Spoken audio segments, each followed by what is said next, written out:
Olá, meus amigos, olá, minhas amigas, uma boa noite para todos. Mais uma segunda-feira que estamos pedindo licença para entrar em sua casa, para levarmos um pouco da palavra de Deus, um pouco de experiências de pessoas que vivem a fé, no nosso programa Tapiri da Fé. Antes de começarmos o nosso programa, vamos fazer a nossa oração inicial, para que Deus possa sempre estar conosco todos os dias nesse nosso programa, que Ele nos abençoe para levar muita coisa boa até sua casa, até sua família. Portanto, feche os olhos e ponha em seu coração, ponha as intenções que você deseja que Deus, o Pai da Misericórdia, interceda, abençoe e cure. Que o Senhor possa estar presente em sua vida, estar presente na vida das pessoas que você ama, estar presente em seu trabalho, estar presente em todos os momentos. Reze comigo. Pai nosso que estais nos céus, santificado seja o vosso nome. Venha a nós o vosso reino, seja feita a vossa vontade, assim na terra como no céu. O pão nosso de cada dia nos dai hoje, perdoai as nossas ofensas, assim como nós perdoamos a quem nos tem ofendido. E não nos deixeis cair em tentação, mas livrai-nos do mal. Amém. Ave Maria, cheia de graça, o Senhor é convosco. Bendita sois vós entre as mulheres, e bendito é o fruto do vosso ventre, Jesus. Santa Maria, Mãe de Deus, rogai por nós, pecadores, agora e na hora de nossa morte. Amém. Meus amigos, minhas amigas, o nosso programa de hoje, Tapiri da Fé, tem muita coisa boa. No nosso quadro Falando de Vida e Falando de Fé, quem estará conosco hoje é Renata Freire. Não vou falar nada ainda sobre a Renata, para que ela mesma possa se apresentar e você ter expectativas para a nossa conversa. Ven, Señor Jesús, Maranatha. Estamos de volta com o nosso quadro A Leitura Orante da Palavra. Nós, como cristãos católicos que somos, não podemos deixar em nenhum momento a Palavra de Deus passar em vão um dia de nossas vidas. Tira um momentinho para todos os dias você fazer a leitura da Palavra.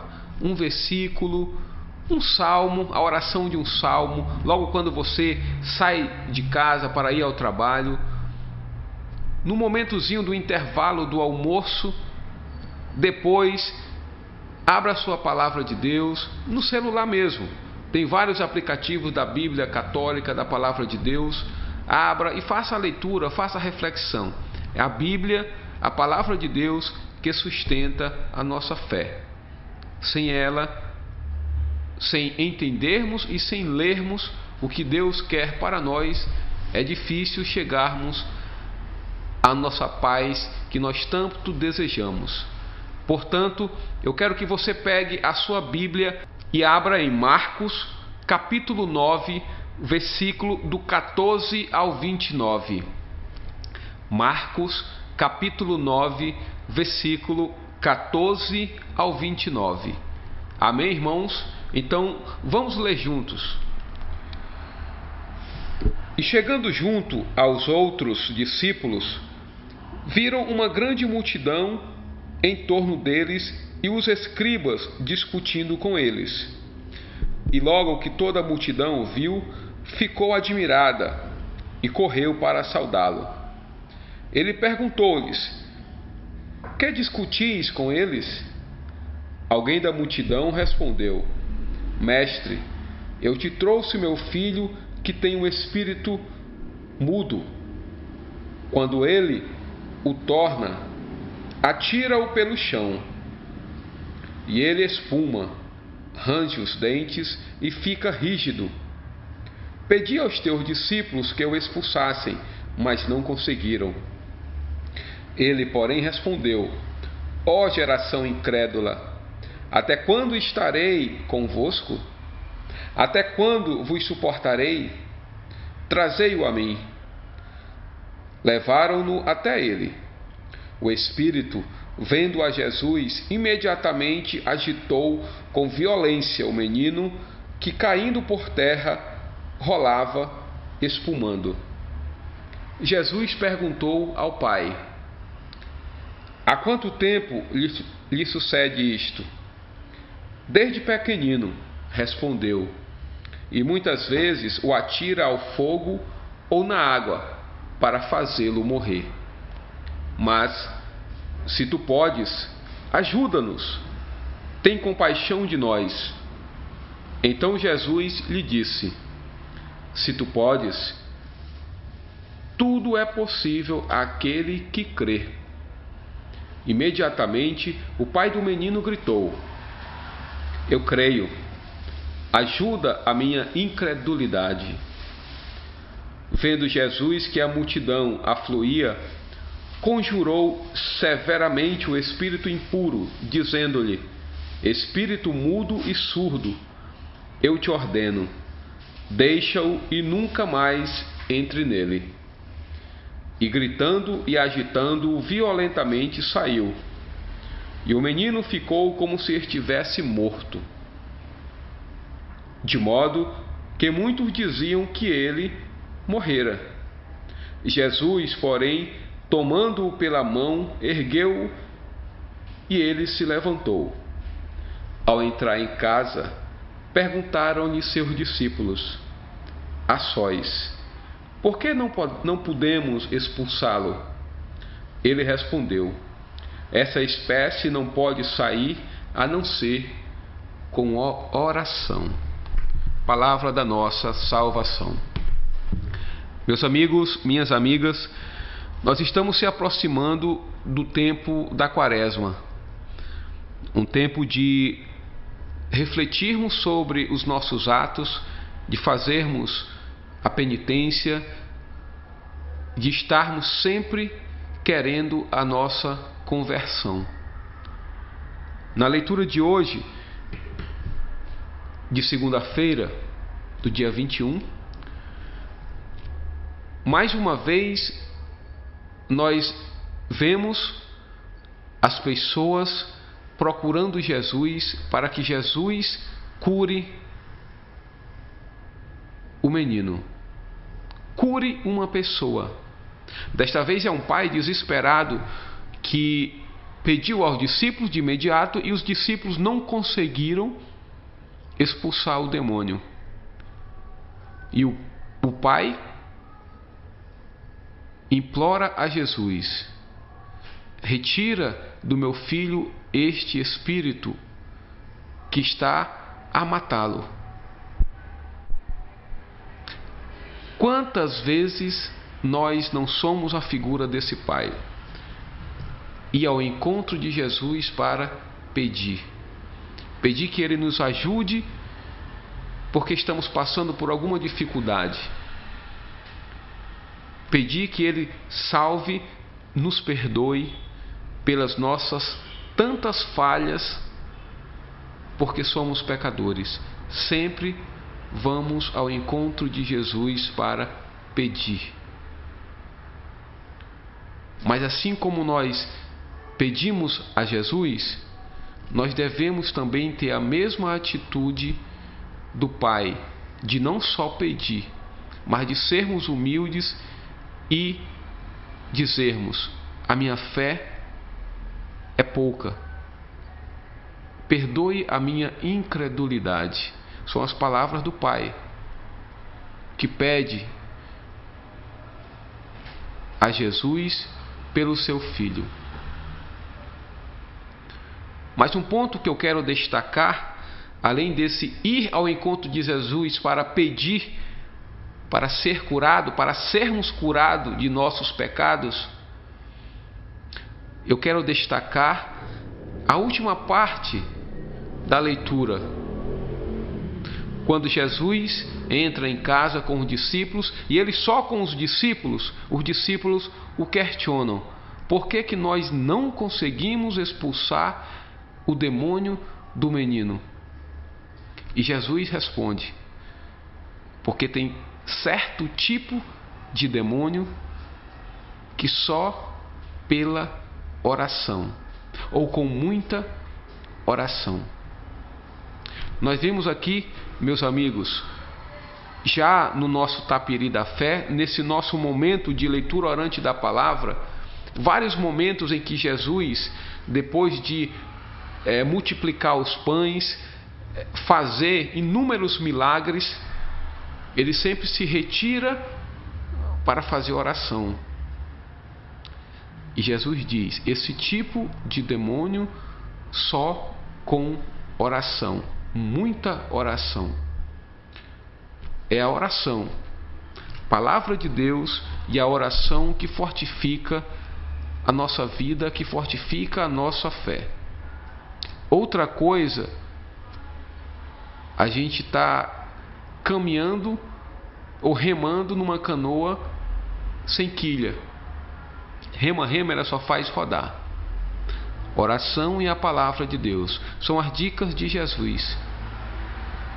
Jesus, como um bom ensinador, como um bom educador, como iremos falar hoje sobre a campanha da fraternidade, fraternidade e educação. Jesus, como um educador, ele sempre nos orientou, sempre nos ensinou e nos educou de que a oração, ela sempre nos livra das adversidades. Talvez não no tempo que nós queremos, porque o nosso tempo não é o tempo de Deus, mas é a oração, a nossa firmeza na oração, que a gente pode superar as nossas adversidades, que a gente pode expulsar os demônios que tem em nossa vida, em nossa alma. Meus amigos, a Quaresma vai iniciar. Tempo de conversão e de penitência. Oração, meditação da palavra de Deus. Boa noite para você e uma ótima semana. E que Deus sempre esteja com você. E não se esqueça, tire um momentinho para fazer a leitura da palavra. Às vezes você pode estar angustiado, precisando de ouvir alguém. Abra a palavra. Tenho certeza que ali vai ter uma resposta para a sua angústia. Fica com Deus.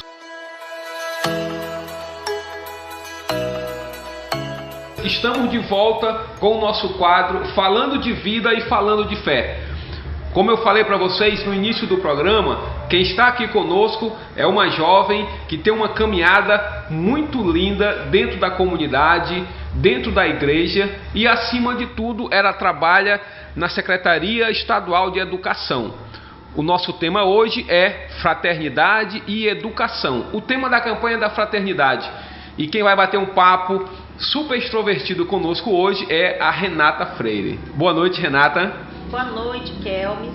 Desde já agradeço a disponibilidade de estar aqui conosco nesta segunda-feira, e eu não vou apresentar você, eu quero que você se apresente para os nossos amigos que estão lá do outro lado, sentado em sua poltrona super que confortável, e fale sua caminhada, sua trajetória de fé na comunidade, na igreja, e esse seu serviço muito bonito que você faz dentro da Secretaria de Educação. Muito bem, Kelmis. Então, a minha caminhada ela, não é curta. Eu já tenho aí 17, 18 anos mais ou menos de catequese, como catequista. Eu comecei bem jovem, logo depois da Crisma. Então eu já assumi turmas de catequese. Além de catequista, também já passei por alguns níveis de coordenação, coordenação comunitária de catequese, coordenação paroquial e a coordenação setorial também, setor São José Leste. E além disso, na minha vida profissional também, eu sempre estive mergulhada no mundo da educação, Logo eu fiz magistério, cheguei a lecionar também para educação infantil, ensino fundamental, mas eu percebi algo que me incomodava, que me pedia para ir além, então eu fui fazer a graduação de serviço social e me especializei na área de educação. Então atualmente eu atuo na Secretaria de Educação, Secretaria Estadual de Educação, como assistente social. Muito bem. Depois dessa história maravilhosa de vida, vamos para o nosso bate-papo, que é sobre a campanha da fraternidade e educação. Renata, fale para nós sobre essa campanha. Primeiramente, o que é a campanha da fraternidade que a Igreja do Brasil todo ano lança no período da Quaresma? Isso mesmo, Kelmes. Para a gente falar da campanha da fraternidade, então a gente pega a palavra fraternidade, né? Fraternidade, esse amor de irmão. E foi a partir de uma iniciativa de cuidar do outro, de cuidar do irmão, isso lá atrás, 1961, né, que 3 padres tiveram essa iniciativa de olhar o próximo e pensar em fazer um gesto concreto no período da Quaresma, é que surgiu a campanha da fraternidade. Hoje ela é uma iniciativa apoiada pela CNBB, né, a Conferência Nacional dos Bispos do Brasil. Também é do conhecimento do nosso Papa, né, Francisco. Então, desde 1970, os papas eles escrevem uma carta que é para dar abertura ao início da campanha da fraternidade aqui no Brasil. E é muito lindo a gente ver que é um gesto que ele busca trazer algo concreto para aquilo que nós usamos na nossa reflexão dentro da Quaresma, que é justamente aquele período que a gente precisa fazer o jejum, a oração, a penitência. Mas além disso, trazer algo que possa mudar profundamente também a nossa vida e a vida das outras pessoas. Então é nesse sentido que existe a campanha da fraternidade. Muito bem. Renata, a gente sabe que esse ano, 2022, a CNBB ela lançou como tema, que eu já falei aqui, fraternidade e educação. Por que a preocupação da igreja com essa temática, né? O que ela pretende com essa reflexão, com esse debate na sociedade e nas comunidades de fé? Esse tema ele vem bem a calhar com o momento que nós estamos vivendo, né?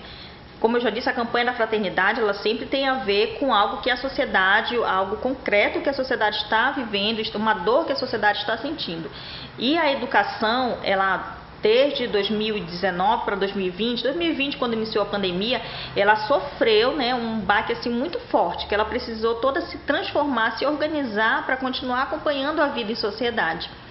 E junto com isso também ficou muito claro as deficiências da educação no Brasil, né? Tudo aquilo que a gente já sabia, as dificuldades da educação de chegar nas pessoas que mais precisam, né? A dívida histórica que a gente tem com as pessoas que precisam, né? As mulheres, os pobres, os negros, os doentes. Então tudo isso ficou muito mais evidente.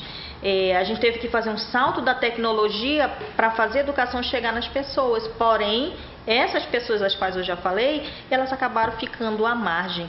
Então a igreja ela conseguiu ver, conseguiu enxergar que esse povo, né, que é o povo mais pobre, o povo que mais necessita, que é para isso que a igreja vive, a igreja de Deus vive para isso, são para essas pessoas. Ela percebeu que nós precisamos refletir, mas também agir, no sentido de trazer mudanças profundas para a educação, né? Para a vida social, para a comunidade de fé, para as famílias, o que nós queremos da educação daqui para frente. Então é essa a importância, essa visão que a igreja tem, e é por isso que ela deseja trabalhar essa campanha da fraternidade sobre a educação em 2022. Muito bem. Renata, eu tenho um texto base aqui da campanha da fraternidade, e aos colegas que nos acompanham, ou quem queira pesquisar depois, na página 72, os números 84 e 85, eles falam que a igreja considera a missão educativa da família cristã como um verdadeiro ministério. E logo em seguida, no 185, no parágrafo, ele descreve que não se pode esquecer do papel da família no processo educativo. Eu queria, já que você trabalha muito, eu acredito, com as famílias, né, dentro desse contexto da educação, o papel da família no ato de educar. Qual a importância da família? Porque assim, eu como educador também, sou professor, a gente vê que existe uma discrepância muito grande entre essa educação formal e essa educação informal, né? Só para esclarecer, a educação formal é essa que a gente manda os nossos filhos para a nossa escola. A formal é dentro da escola. A informal é essa que o filho tem, o jovem tem na família, né? No grupo de amigos, que não deixa de ser uma educação informal. E a gente recebe dentro da escola, às vezes, um jovem muito rebelde, muito desfavorável à vivência dos valores cristãos, né, que nós pregamos, né? Como você vê esse ato de educar hoje da família? É verdade, a família ela precisa entender, acima de tudo, que educação ela é um dever, né? Enquanto Estado, é um dever da família, é um dever da família, da sociedade e do Estado. Mas, como nesse olhar cristão, a família também ela tem que perceber que ela é o maior berço, né, da aprendizagem. É lá que nós aprendemos a viver e a conviver com os outros, né? E aí o Kelvis trouxe essa fala que nós encontramos muito na escola, crianças, né, adolescentes e jovens trazendo comportamentos, por vezes, que nos afrontam. Porque dentro de casa, a arte do aprender a viver e conviver, ela não foi bem feita, ela não foi bem organizada, né? Então, a família tem que entender que ela tem esse dever, que ela precisa abraçar e que aquele é o melhor lugar onde a educação deve começar. E aí você trouxe a educação formal e a educação informal, né? E eu diria que nós temos a educação como algo bem mais amplo, porque aí envolve todas as pessoas, né? A família, a comunidade, a sociedade, o Estado, e nós temos o processo de escolarização. Então, o que nós temos na escola é o processo de escolarização, sem, contudo, menosprezar o aspecto educativo do processo de escolarização, né? Não é a criança, adolescente, ele não vai para a escola aprender apenas números, letras, né, símbolos químicos, mas ela vai também para aperfeiçoar a socialização que ela já veio trazendo de casa, ou que deveria trazer. Exatamente. Né? E a gente vê que há uma falha, sim, muito grande dentro das famílias nesse aspecto, né? E a gente não pode culpar também as famílias, porque se ainda há pouco eu falei que nós temos uma dívida histórica com a nossa população brasileira, com os negros, né, com os índios, com as mulheres, com os doentes, né, essa dívida ela vai passando de geração em geração e as falhas só vão aumentando, só vão crescendo, né, e as famílias vão reproduzindo esses aspectos. E aí chega ao ponto que nós encontramos esses adolescentes, por vezes, que falta uma orientação, porque faltou a escuta, porque faltou acolhimento, porque faltou o diálogo. E a escola, agora ela está com esse novo olhar, de perceber que não é só entregar números e letras, mas é também a arte de conviver. Exatamente. Gostei muito dessa sua expressão, a arte do aprender e a arte de viver a compreender, não é isso? Viver e conviver. Viver e conviver. Uma frase muito marcante. Renata, o texto da campanha da fraternidade, o texto base, ele fala muito de um ser humano integral, né? Parece que é a chave de leitura para se compreender o que a igreja se quer com essa campanha. O próprio texto fala num ponto sobre educação integral, e você conhece os documentos da nossa educação, né? Do nosso sistema de educação.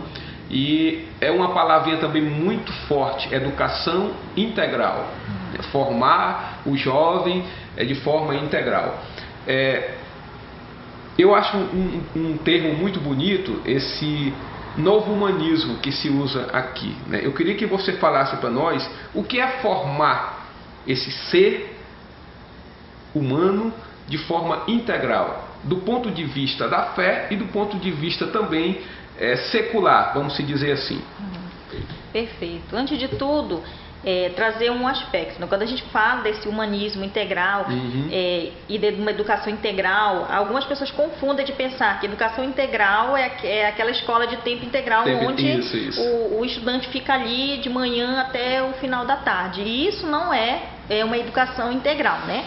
Ela é um aspecto, mas ela não significa educação integral. Então vem a educação integral, esse humanismo integral é justamente formar um ser humano compreendendo todas as suas dimensões, as suas diversas dimensões, suas dimensões físicas, psicológicas, sociais, e também as espirituais, que muito nós temos trazido. Isso recente, isso vem adentrando o trabalho da educação, o trabalho da saúde, a compreensão de que a espiritualidade também é uma dimensão do ser humano e que ela tem que ser cuidada, que ela tem que ser valorizada e também desenvolvida, melhor desenvolvida, né? E aí é que entra o nosso trabalho de entender isso e como trazer isso para dentro do trabalho da educação, seja no espaço da escola, seja no espaço da igreja, seja no espaço da família. né? Entender que eu não estou ali apenas para passar normas e regras ou ensinar, mas ajudar o outro a se conhecer, conhecer como se relacionar com o outro, entender que ele deve desenvolver um projeto de vida, mas o projeto de vida dele tem que estar em equilíbrio com seus sonhos, com seus desejos, mas também com a sua comunidade, com a sua família, e que aquilo vai impactar sim na vida social e também ambiental, né? Tá aí todas essas situações, infelizmente, de catástrofe que nós estamos vendo, sim. Porque muitas das vezes o nosso projeto de vida, ele é um projeto de vida egoísta, em que ele não para pensar o que impacto ele vai causar naquela sociedade, naquela comunidade onde eu vivo, né? E aí é para isso que nós queremos formar novos cidadãos, novos jovens, né? Novas famílias. Exatamente. Renata, você que vivencia tanto a sua fé em comunidade, vivencia os nossos ensinamentos, os nossos valores dentro da igreja, seja a igreja doméstica, na sua família, que a gente vê que você vivencia com seus filhos, e você também vivencia o outro lado, né, que é o seu trabalho. Você trabalha diretamente na educação, na secretaria, né, está lá e tem vários problemas. Eu não gosto de usar o termo problemas, eu gosto de usar o termo desafios. Né, desafios. Por isso eu pergunto de você, na sua visão, enquanto esses dois lados, né? Sendo uma educadora, você não deixa de ser uma educadora, e sendo uma cristã, quais são os desafios que você percebe que a igreja poderá enfrentar com a campanha da fraternidade?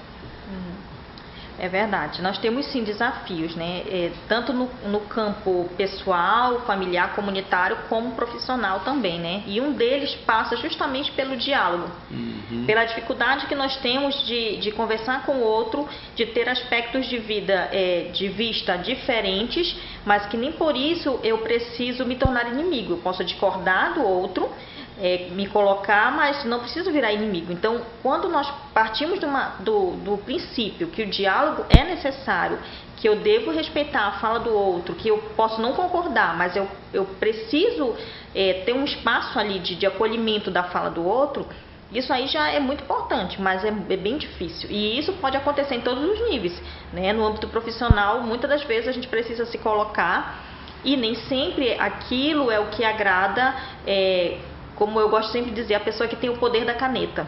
Eu sempre digo isso, algumas pessoas riem, né? Eu não tenho o poder da caneta. Se eu tivesse, eu faria, né, várias outras coisas, ou talvez não. Mas às vezes a gente coloca alguns pontos de vista, coloca alguns projetos, algumas intenções, e a gente não consegue. Um outro desafio é a questão das políticas públicas, porque a educação é uma política pública, e ela tem que conversar, ela tem que andar junto com a política de saúde, a política de segurança, de habitação, de cultura, né? E a gente viu quanto a arte ela contribuiu nesse período da pandemia, né? O que seria de nós se a gente não conseguisse se distrair um pouco dos problemas através da arte? Se nós não pudéssemos ter o nosso momento de espiritualidade que chegou para nós através das tecnologias. Então são tantos aspectos que precisam conversar, e eu acho que esse é um dos maiores desafios que a gente encontra hoje, para que a gente possa fazer uma educação diferente, né? Uma nova educação, que é isso que nós estamos buscando. É muito importante isso que você falou. Agora, eu sempre gosto de pensar que, quando eu leio a Bíblia, Jesus talvez tenha sido o nosso maior educador enquanto exemplo para nós cristãos, né? E para a humanidade toda, né? Se Jesus fosse um professor hoje, ele falaria do diálogo, do respeito ao diferente, do respeito àquelas pessoas que são menosprezadas, de valorizar a vida acima de tudo. E nós vivenciamos na nossa sociedade, em grande parte dessa nossa geração de jovens, um descaso por completo da vida, né? Nós tivemos já alguns casos passados, né? Em São Paulo, algum tempo atrás, um grupo de jovens tocaram fogo num morador de rua, né? Depois foram pegos pela polícia e disseram que estavam apenas brincando de queimar um outro ser vivo, né? Alguns anos atrás, em Brasília, né, um grupo de jovens também queimaram aquele índio, né? Porque estavam brincando de queimar o outro. Como que a campanha da fraternidade ela pode ajudar na implantação realmente de valores concretos de que a vida do outro, independente de classe social, de ideias, né, de ideologias, que hoje estão usando muito o termo de ideologias, como colocar na cabeça desse jovem hoje de que a vida é mais importante acima de qualquer coisa. Agora você lançou aí um desafio que, se a gente tivesse a resposta, a gente resolvia os problemas do mundo, né, Kelvis? Sim. Mas vamos lá. Conversando com uma colega que trabalha comigo, uma psicóloga, ela diz assim: se cada um de nós, pai, mãe, família, cuidasse dos seus, a gente já diminuía aí 90% das situações, né? Porque se cada pai e mãe que está aí acompanhando do outro lado tivesse atenção, esse cuidado com o seu filho, né, com aquele que está ali na sua casa, um olhar integral para essa pessoa, porque às vezes a gente pensa que colocar comida dentro de casa, não deixar faltar uma roupa, não deixar faltar o brinquedo, eu já cumpri a minha parte. E não é bem por aí, né? Nós temos outras carências afetivas que nós precisamos, e muitos desses jovens, e aqui eu não estou defendendo, né, nenhuma situação dessa, mas muitos dos jovens que chegam em situações como essas, por vezes passaram por privações afetivas lá na sua infância, ou trouxeram geneticamente outras situações, né? Nem cabe aqui a gente aprofundar esse assunto. Então é muito complexo dizer que nós vamos fazer algo, uma ação, e aquilo ali vai resultar positivamente. Mas começando de mim, dentro da minha casa, como igreja doméstica, cuidando dos meus, já é o início. Eu, enquanto educador, lá na sala de aula, perceber que eu não estou ali apenas para ensinar história, geografia, ciências, mas eu estou ali também para formar cidadãos para o mundo. Então, trazer dentro da sua disciplina algum conteúdo que ele consiga conversar sobre isso. E aí você vai dizer: Renato, você está falando fantasia. Eu não estou falando fantasia. A gente tem aí a BNCC, né, que é a Base Nacional Comum Curricular, de 2018, e até parece que ela veio combinando, parece que ela estava adivinhando que a pandemia ia chegar e tudo isso ia acontecer. E ela trouxe as competências cognitivas, que são de conhecimento, mas também trouxe as competências socioemocionais. Exatamente. Né? E aí a gente vai encontrar a questão da abertura ao novo, da resiliência, da empatia. Então tudo isso, em algum aspecto, dá sim para trazer para dentro da sala de aula. Né? Se eu sou um professor de português, não é possível que dentro da literatura eu não consiga encontrar um texto onde eu não possa trabalhar uma dessas competências, né? Eu, enquanto catequista na minha turma, e aí eu participando de uma formação no ano passado, achei bem interessante, que era a Carta de Gálatas, e na Carta de Gálatas fala das virtudes humanas, e as virtudes humanas são o que nós chamamos hoje de competências socioemocionais, as habilidades.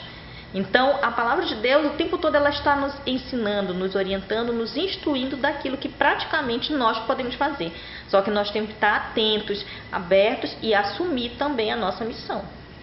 A Bíblia está repleta de ensinamentos referentes a isso que você falou, né? A própria leitura, a primeira leitura de quinta-feira agora, foi de Tiago. Ele fala disso, né? Que se você acredita em Jesus Cristo, você não pode fazer acepção de pessoas, né? Aí ele fala dos pobres que vão, né, maltrapilhos, e do cara que vai rico e tudo, e as pessoas dão mais privilégio para isso, né? Tiago fala muito bem disso aí na leitura de quinta-feira. Renata, nosso bate-papo está excelente. Acredito que o tempo foi pouco. Quem sabe a gente faça uma segunda parte, Fraternidade e Educação 1, Fraternidade e Educação 2, porque o papo está muito bom e tem muita coisa interessante para se falar ainda sobre a campanha da fraternidade. Antes de concluirmos, eu queria que você deixasse a sua mensagem final para os nossos amigos que estão nos ouvindo, que estão nos escutando lá do outro lado, sobre fraternidade e educação e como vivê-la nesse período quaresmal. E lembrando que a campanha da fraternidade, ela não se encerra no período da quaresma, é o pontapé inicial para vivermos isso. Renata, é com você. Exatamente, eu acho que nós não podíamos deixar de trazer aqui o maior mestre dos mestres, não é? O maior educador. E aí, toda vez que eu tiver na dúvida do que eu devo fazer, como que eu devo educar, como eu posso ser uma pessoa melhor, eu preciso olhar para o exemplo do mestre. Eu, enquanto mãe, eu, enquanto catequista, eu, enquanto educadora, eu preciso olhar para o exemplo do mestre, né? O texto bíblico que embasa, o texto base da campanha da fraternidade, ele vem trazer esse ensinamento, né? A passagem de uma mulher acusada de adultério. Bem no início, Jesus está ensinando sentado com as outras pessoas, né? Ele está com as pessoas. Ele não está em pé ensinando de cima para baixo. Ele está fazendo conhecimento, sabedoria junto com os outros. E é até interessante que nós temos um termo que a gente não chama catequese de adultos. Nós chamamos de catequese com adultos, porque nós fazemos com eles, né? E Jesus ia lá com poucos recursos, sentado. Depois ele se abaixa, ele escreve no chão, né? Então o seu quadro branco era o chão. O pincel era o seu próprio dedo. A sua turma podia ser 12, podia ser 1, podia ser 2, podia ser uma multidão inteira.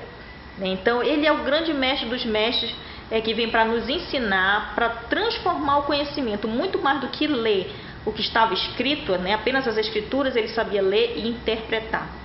Então nós também temos que ler o que nós temos e interpretar os sinais dos tempos. Temos que ler a realidade para fazer uma educação diferente. E eu não poderia deixar de trazer na mensagem final, que é o que está no nosso texto base. Nós precisamos ensinar, falar com sabedoria, mas educar com amor. É isso que nós precisamos, em vez de sermos rígidos, aprender a ter um pouco de tolerância, um pouco mais de respeito, um pouco mais de empatia, para transformar conhecimento em sabedoria. Renata, muito obrigado. E você que está aí, só para enriquecer ainda mais tudo que a Renata falou aqui, para você se desfrutar dessa sabedoria que a Renata colocou aqui para nós, texto base da campanha da fraternidade. Não se esqueça, é um textozinho bem fininho, super agradável de ler e que vai só alimentar ainda mais a sua alma frente a todas essas palavras que a Renata deixou aqui para nós. Mais uma vez, muito obrigado pela sua disponibilidade de estar aqui conosco numa segunda-feira. Nós sabemos que a sua vida na SEDUC é corrida. Obrigado mesmo, Renata, de coração. Obrigada e pode contar comigo.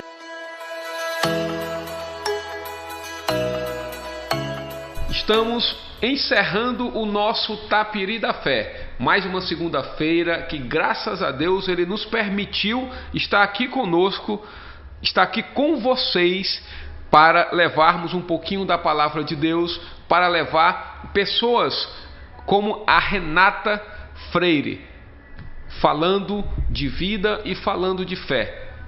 Portanto, se você ainda não tem o texto base da campanha da fraternidade, é esse aqui, ó. Seria bom você comprar. Qualquer das lojas cristãs tem um texto muito fácil e para a gente se inteirar do que a igreja pede para nós, do que a igreja propõe para nós para vivenciarmos esses 40 dias de penitência e conversão, que é a Quaresma até a Semana Santa. Portanto, meus amigos, vamos fazer a nossa oração final. Eu peço que você feche os seus olhos e reze comigo a oração que Jesus Cristo nos ensinou. Pai nosso que estais nos céus, santificado seja o vosso nome, venha a nós ao vosso reino, seja feita a vossa vontade, assim na terra como no céu. O pão nosso de cada dia nos dai hoje, perdoai as nossas ofensas, assim como nós perdoamos a quem nos tem ofendido, e não nos deixeis cair em tentação, mas livrai-nos do mal. Amém. São Miguel Arcanjo, defendei-nos do combate, seja o nosso refúgio contra as maldades e as ciladas do demônio. Ordene-os Deus, instantemente o pedimos. E vós, príncipe da milícia celeste, pela virtude divina, precipitai ao inferno a Satanás e a todos os espíritos malignos que andam pelo mundo para perder as almas. Amém. Amém. Amém. E não se esqueça, a oração e a palavra de Deus. são as duas chaves, são as nossas armas, e o terço, as nossas armas para combater as nossas adversidades. E lembre-se, se Deus não está respondendo com sua oração agora, o nosso tempo não é o tempo de Deus. Não desista. Firme na oração e na palavra de Deus. Que Deus sempre está nos ouvindo, sempre sabe do que nós precisamos. Fiquem com Deus, paz e bem.